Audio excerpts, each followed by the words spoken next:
आपका स्वागत है BCS न्यूज IND में और मैं हूं श्वेता राज। आज हम जानेंगे देश और दुनिया भर की महत्वपूर्ण खबरों के बारे में थोड़ा विस्तार से। तो चलिए वक्त जाया ना करते हुए शुरू किया जाए इस हफ्ते भर के कार्यक्रम को। पहली खबर है, इसरो ने पूरा किया 100वां मिशन, लॉन्च किया NVS-2 सैटेलाइट। इसरो ने बुधवार सुबह हरिकोटा से GSLV रॉकेट के जरिए NVS-2 नेविगेशन सैटेलाइट लॉन्च किया, जो NAVIC सिस्टम का हिस्सा है। यह सैटेलाइट भारत और आसपास के क्षेत्र में सटीक नेविगेशन सेवाएं देगा।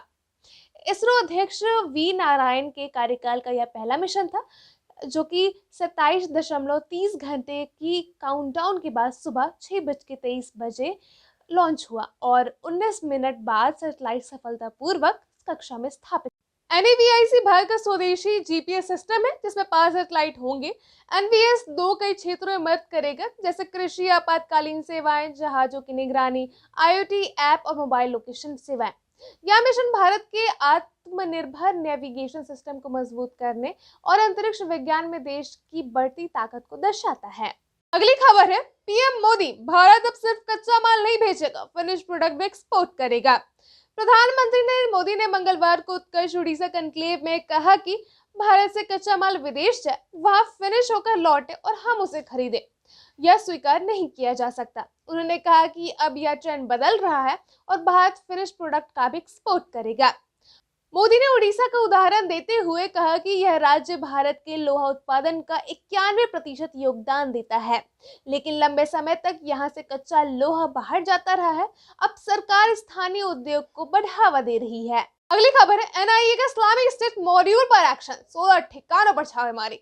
राष्ट्रीय जांच एजेंसी NIA ने ISIS मॉड्यूल के खिलाफ सख्त कार्रवाई करते हुए केरल और तमिलनाडु में 16 ठिकाने पर छापेमारी की। जांच में सामने आया कि युवाओं को कट्टरपंथी बनाने और ISIS में भर्ती करने की कोशिश हो रही थी। रिपोर्ट के मुताबिक 20 युवा सीरिया और इराक में ISIS से जुड़ने के लिए गए थे। चेन्नई समेत कई जगहों पर अभी भी जांच ऑपरेशन जारी है। 25 जनवरी को NIA ने PFI से जुड़े 2 संदिग्ध को गिरफ्तार किया था, जिन पर 2019 में PM के नेता वी रामलिंगम की हत्या में शामिल होने का भी आरोप था। NIA का उद्देश्य आतंकी मॉड्यूल को ध्वस्त करना, विदेशी आतंकी संगठनों से लिंक उजागर करना और ISIS की भर्ती की प्रक्रिया पर रोक लगाना है। अगली खबर है, PM मोदी ने उत्तराखंड में 38वें राष्ट्रीय खेल का उद्घाटन किया। प्रधानमंत्री नरेंद्र मोदी ने बुधवार को देहरादून के 48वें राष्ट्रीय खेल का उद्घाटन किया। उन्होंने खिलाड़ियों को शुभकामनाएं दी और कहा कि यह उत्तराखंड के 25वें स्थापना वर्ष पर देश भर के युवा खिलाड़ियों के लिए एक बड़ा मंच है। राष्ट्रीय खेलों की थीम हरित खेल है, जिसमें स्थानीय खेलों को शामिल किया गया है। पद और ट्रॉफी ई-कचरे से बनी है और हर विजेता के नाम पर एक पौधा लगाया जाएगा। उत्तराखंड में विकास और पर्यटन पर जोर। PM मोदी ने कहा कि उत्तराखंड की अर्थव्यवस्था को सिर्फ 4 धाम यात्रा पर निर्भर नहीं रहना चाहिए।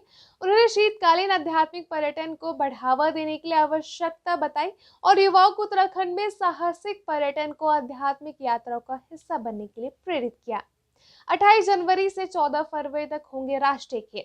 राष्ट्रीय खेल उत्तराखंड के 8 जिलों और 11 शहरों में आयोजित किए जाएंगे, जिसमें 36 राज्यों और 1 केंद्र शासित प्रदेश भाग लेंगे। पहली बार योग और मल्लखंब को राष्ट्रीय खेल में शामिल किया गया है। 10,000 से अधिक एथलीट 35 खेलों में हिस्सा लेंगे। PM मोदी ने खिलाड़ियों से अपना सर्वश्रेष्ठ प्रदर्शन देने और इस आयोजन को एक भारत श्रेष्ठ भारत की भावना के रूप में देखने का आह्वान किया है। अगली खबर है, प्रयागराज महाकुंभ में भगदड़, 30 श्रद्धालुओं की मौत। उत्तर प्रदेश के प्रयागराज महाकुंभ में मौनी अमावस्या के अमृत स्नान के दौरान भगदड़ मच गई, जिसमें 30 लोगों की मौत हो गई है और कई घायल हो गए हैं। DIG महाकुंभ वैभव कृष्ण ने बताया कि 25 शवों की पहचान हो चुकी है, जबकि 5 की पहचान की जा रही है। घटना रात 1 से 2 बजे के बीच की है, जब संगम स्नान के लिए भारी भीड़ उमड़ पड़ी। बैरिकेडिंग टूटने से भगदड़ मच गई, जिससे श्रद्धालु कुचले गए। 36 घायलों का इलाज मेडिकल अस्पताल में चल रहा है, जबकि कुछ घायलों को परिजन अपने साथ ले गए। प्रशासन ने हेल्पलाइन नंबर 1920 जारी किया है। अगली खबर है, 1 फरवरी को आएगा केंद्रीय बजट 2025, टैक्स छूट और रियल एस्टेट पर निगाह है। केंद्रीय वित्त मंत्री निर्मला सीतारमण 1 फरवरी 2025 को 8वीं बार बजट पेश करेंगी। यह एनडीए सरकार पर दूसरा पूर्ण बजट होगा और पेपरलेस रहेगा। बजट से रियल एस्टेट सेक्टर को उम्मीद है। 1 फरवरी को पेश होने वाले बजट से रियल एस्टेट सेक्टर को राहत मिलने की उम्मीद है। नोएडा और दिल्ली एनसीआर में घरों की बढ़ती मांग को देखते हुए बिल्डर और होम बायर बजट में टैक्स छूट और होम लोन पर रियायतों की उम्मीद कर रहे हैं।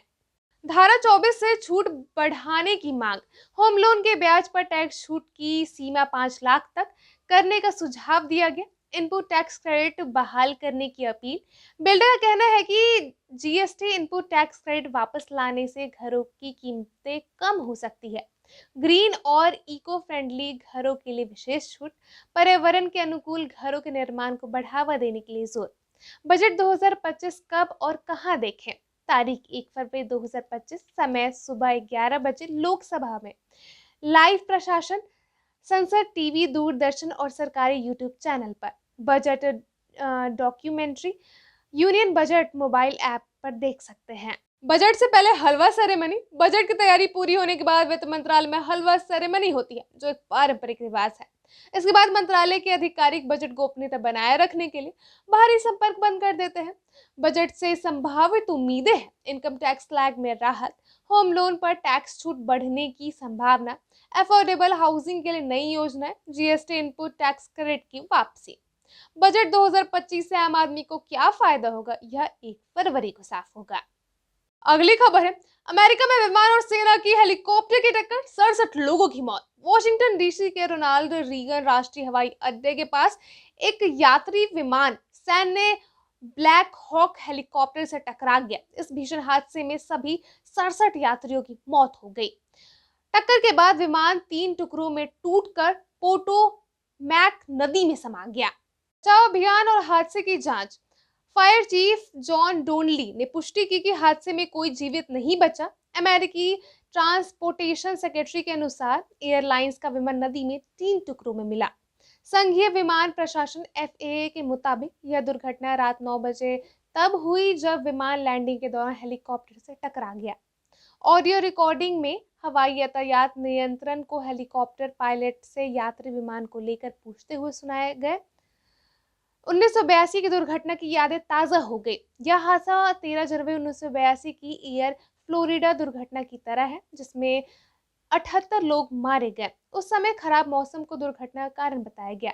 फिलहाल रेस्क्यू ऑपरेशन खत्म कर रिकवरी ऑपरेशन चलाया जा रहा है और हादसे के कारणों की जांच की जा रही है। अगली खबर है, दक्षिण सूडान विमान हादसा, 20 की मौत, एक भारतीय भी शामिल। दक्षिण सूडान में यूनिटी राज्य में बुधवार सुबह एक छोटे विमान दुर्घटनाग्रस्त हो गया, जिसमें 20 लोगों की मौत हो गई। यह विमान यूनिटी एयरफील्ड एयरपोर्ट से राजधानी जुबा जा रहा था जब हादसा हुआ। यूनिटी राज्य में सूचना मंत्री गटवेज बिपाल ने इसकी पुष्टि की। हादसे में भारतीय समेत 2 चीनी नागरिक की मौत। विमान में तेल कंपनी GPOC के कर्मचारी सवार थे। मृतकों में एक भारतीय और 2 चीनी नागरिक शामिल हैं। पहले 18 मौतों की पुष्टि हुई थी, लेकिन बाद में 2 घायल ने दम तोड़ दिया, जिसके बाद संख्या 20 हो गई। हादसे में एक व्यक्ति जीवित बच गया। हवाई दुर्घटनाओं का सिलसिला जारी, दक्षिण सूडान में हवाई हादसा आम है। 2018 में जुबा से यीरोल जा रहे विमान दुर्घटनाग्रस्त, 19 लोगों की मौत हो गई। 2015 में जुबा एयरपोर्ट से उड़ान भरते ही रूसी मालवाहक विमान क्रैश, दर्जनों की मौत। फिलहाल हादसे के कारणों की जांच की जा रही है। अगली खबर है, संविधान हमारी स्मृति का आधार, राष्ट्रपति द्रौपदी मुर्मू ने कहा। 76वें गणतंत्र दिवस की पूर्व संध्या पर राष्ट्रपति द्रौपदी मुर्मू ने राष्ट्र के नाम संबोधन में कहा कि संविधान हमारी सामूहिक पहचान का आधार है। उन्होंने सभी नागरिकों को गणतंत्र दिवस की हार्दिक शुभकामनाएं दी।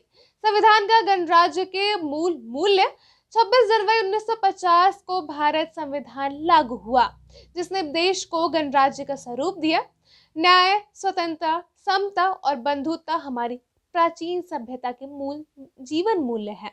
संविधान सभा में सभी वर्गों का प्रतिनिधित्व था, जिसमें 15 महिलाएं सदस्य भी शामिल थी। आर्थिक प्रगति और किसानों की भूमिका, भारत की आर्थिक विकास दर ऊंची बनी हुई है, जिससे रोजगार और गरीबी उन्मूलन में मदद मिली है। किसानों की मेहनत से देश खनन उत्पादों में आत्मनिर्भर बना है। श्रमिकों के परिश्रम से इंफ्रास्ट्रक्चर और मैन्युफैक्चरिंग सेक्टर का कायाकल्प हुआ है। डिजिटल इंफ्रास्ट्रक्चर और न्यायिक सुधार, डिजिटल पेमेंट और प्रत्यक्ष लाभ अंतरण डीबीटी ने पारदर्शिता और समावेश बढ़ाया। भारतीय न्याय संहिता, नागरिक सुरक्षा संहिता और भारतीय रक्षा अधिनियम लागू करने का निर्णय ऐतिहासिक है। संस्कृति, इसरो और राष्ट्रीय सुरक्षा महाकुंभ 2025 हमारी समृद्ध संस्कृति विरासत की अभिव्यक्ति है। इसरो ने सफल स्पेस डॉकिंग प्रयोग से भारत इस तकनीक में सक्षम चौथा देश बना। राष्ट्रपति ने सैनिकों, पुलिस और अर्धसैनिक बलों को विशेष रूप से बधाई दी। अंत में उन्होंने सभी नागरिकों को गणतंत्र दिवस की शुभकामनाएं दी और राष्ट्र निर्माण में योगदान देने की अपील की। अगली खबर है, आईसीसी चैंपियन ट्रॉफी 2025 का उद्घाटन समारोह 16 फरवरी को लाहौर के ऐतिहासिक हजूरी बाग में आयोजित होगा। इस कार्यक्रम में विभिन्न बोर्डों के आधिकारिक, मशहूर हस्ती, खेल जगत के दिग्गज और सरकारी अधिकारी शामिल होंगे। हालांकि भारतीय कप्तान रोहित शर्मा की समारोह में भागीदारी का अनिश्चितता बनी हुई है। बीसीसीआई ने अभी तक रोहित शर्मा को लाहौर भेजने का निर्णय नहीं लिया है और आईसीसी तथा पीसीबी ने अभी यह स्पष्ट नहीं किया है कि क्या रोहित शर्मा प्रेस कॉन्फ्रेंस और फोटोशूट के लाहौर आएंगे। उद्घाटन समारोह के बाद चैंपियन ट्रॉफी 19 फरवरी से 9 मार्च तक पाकिस्तान में आयोजित की जाएगी। इस बीच भारतीय टीम 6 से 12 फरवरी तक इंग्लैंड के खिलाफ 3 वनडे मैच की सीरीज खेलेंगे, जिसके बाद 15 फरवरी को दुबई के लिए रवाना होने की संभावना है।